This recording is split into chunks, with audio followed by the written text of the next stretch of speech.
किसान भाइयों नमस्कार। स्वागत है आपका फार्मर्स एंड गार्डनर्स चैनल पर। जैसा कि आप जानते हैं कि इस चैनल का नाम पहले मैं हूँ राम के किसान था, उसे परिवर्तित करके फार्मर्स एंड गार्डनर्स कर दिया गया है, क्योंकि अब हम इस चैनल पर आपको किसानों के संबंधित जानकारी के साथ साथ उद्यान अर्थात किचन गार्डनिंग से संबंधित नई नई जानकारी लेकर हम आपके सामने उपस्थित होते रहेंगे।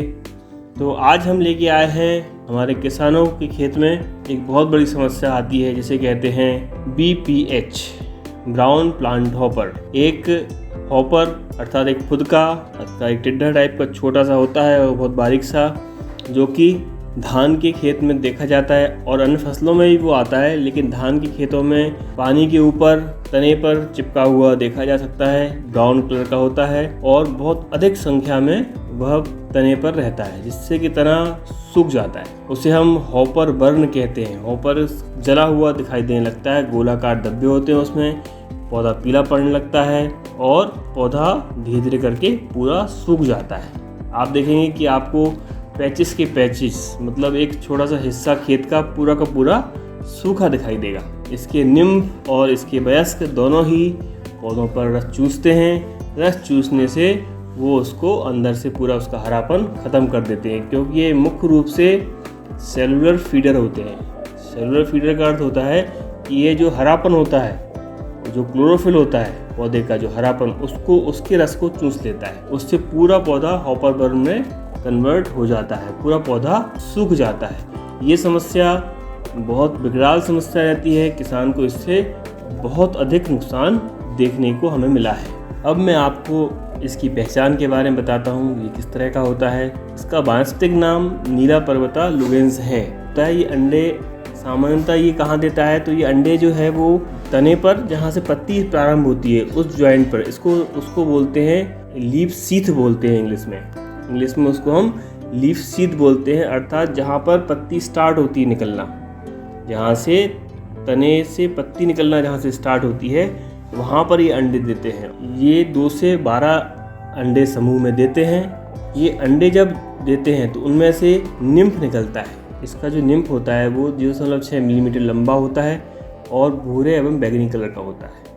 ये धीरे धीरे बड़ा होता है। बड़ा होने के बाद ये वयस्क हॉपर बनता है और लगभग 4.5 से 5 मिलीमीटर लंबा हो जाता है। पीले भूरे रंग का ये इसका शरीर होता है। ये पंख भी इसके पीले भूरे रंग के होते हैं, हल्के पीले रंग के होते हैं, और ये पौधे को बहुत डैमेज करता है ये अंडे देकर।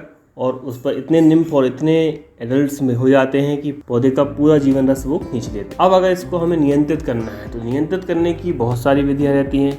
जैसा कि आप जानते हैं कि नियंत्रित तो हम इसे कई विधि से कर सकते हैं, लेकिन सामान्यतः हम देखते हैं तो सस्य विधि मतलब सामान्यतः हमें क्या करना चाहिए। तो सबसे पहले हमें क्या करना चाहिए कि अगर आपको प्रकोप दिखना शुरू हो रहा है तो 3 से 4 दिन तक हम खेत में से पानी निकाल कर उसको सूखा छोड़ दें।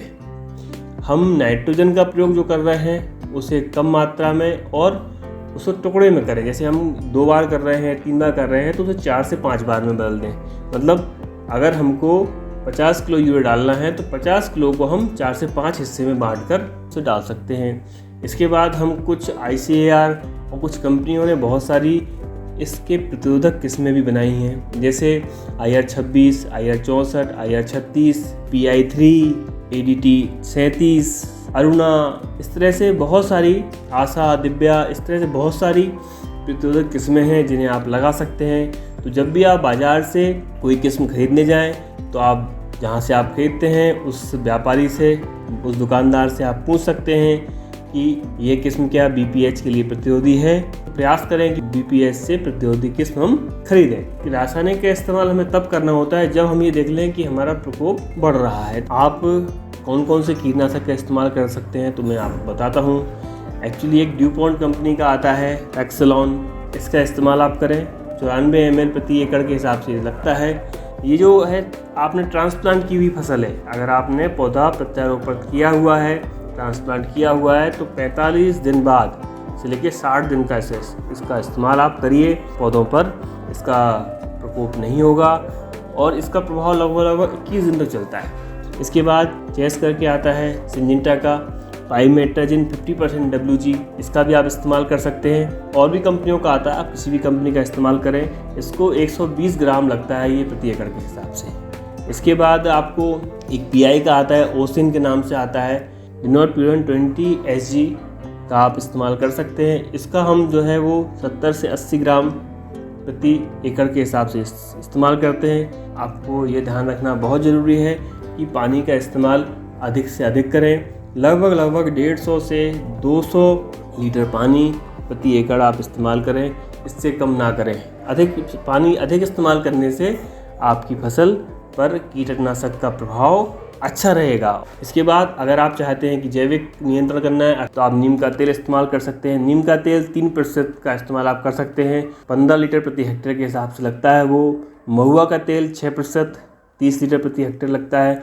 और इसी तरह नीम के बीज का अर्क है वो 5%, 25 किलोग्राम प्रति हेक्टेयर के हिसाब से आप इस्तेमाल कर सकते हैं। इसके अलावा कुछ और तरीके हैं जिसे हम लाइट ट्रैप कहते हैं। रात में आप लाइट ट्रैप लगाएं तो आप ध्यान रखें कि लगभग 1 से 2 मीटर ऊंचाई पर ये हो, ज़्यादा नीचे ना हो, थोड़े ऊपर हो, और एक ट्रैप 4 एकड़ के लिए पर्याप्त हो। आप इसको लगाएं और उसके नीचे कुछ बर्तन रख दें जिसमें कि केरोसिन ऑयल आप डाल दें, ताकि जो भी उसमें एडल्ट गिरे वो मर जाए या उसी में रह जाए। वो पीले ट्रैप्स आते हैं, पीले पेन ट्रैप्स आते हैं, वो लगाएं आप। तो इस तरह से हम इसका नियंत्रण कर सकते हैं। तो किसान भाइयों, आपको हमारी जानकारी अच्छी लगी होगी। हमारा प्रयास है कि हम आपको एकदम सही और सटीक जानकारी आप तक पहुंचाएं। आपको अगर वीडियो अच्छा लगा हो तो हमारे वीडियो को लाइक करें, शेयर करें, सब्सक्राइब करें। आपका बहुत बहुत धन्यवाद। जय श्री कृष्णा, राधे राधे।